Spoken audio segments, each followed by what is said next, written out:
Алло, Нурзида, кайерге жеттиң? Азыр жетип калдык. Бул машыгып жаткан айымдар Кадамжай шаарынын тургундары. Бул аялдардын ар таң эртең мененки көнүгүүлөрдү бирге жасоо менен башталат.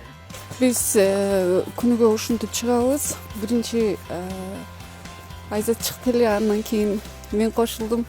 Мен кошулганда жөн чыга албайм да, обязательно видеосъемка менен чыгамын. Аны мен статустарга, эмелерге, Facebookка коюп жүрүп, Кадамжайдын бүт деп айта албайм. Жумушка барган, үйдө отурган, биз да чыгабыз, ушундай эми таппай жаттык эле дешип анан кошулуп кетишти. Акырын темпти көбөйтөбүз. Ысык көлдө сүзүп кетип аткандай сүзгүлө. Катышуучулардын жаш курагы ар түрдүү. Улусу 51 жашта болсо, кенжеси 15те. Күнүмдүк үй тиричилигиндеги кыймыл менен спорттун айырмасы чоң экенин айтып, бардык калоочу аялдарды катарына чакырышат. Кошулгандар күнүгө көбөйүп атат, күндөн күнгө.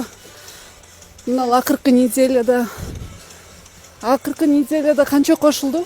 8 киши кошулду. Жаңы кошулгандар 5тен жазсаңар болот. Эртең мененки машыгуу адамдарга энергия берер адистер айтып келишет. Спорт айрымдардын күнүмдүк окшош жашоосуна көрк берген. Бирөөнүн ниети арыктоо, бирөөнүн ниети ден соолук, бирөө өзүнүн жалкоолугун жеңүү болуп эле көбөйүп калдык. Депрессия, стресс деген жок болот. Жаман ойдон арылат экен. Ырыскы эртең менен берилет дейт ошол. Чуркасаңар билесиңер. Венера Нусратиллаева Кадамжай шаарында активдүү жаран катары таанымал. Ал аялдарды спортко тартуу аркылуу ден соолугу чың коом түзүүнү максат кылат. Бул үчүн жергиликтүү бийлик дагы колдоо көрсөтсө дейт. Венера айым жакынкы күндөргө марафон уюштурууну максат кылууда.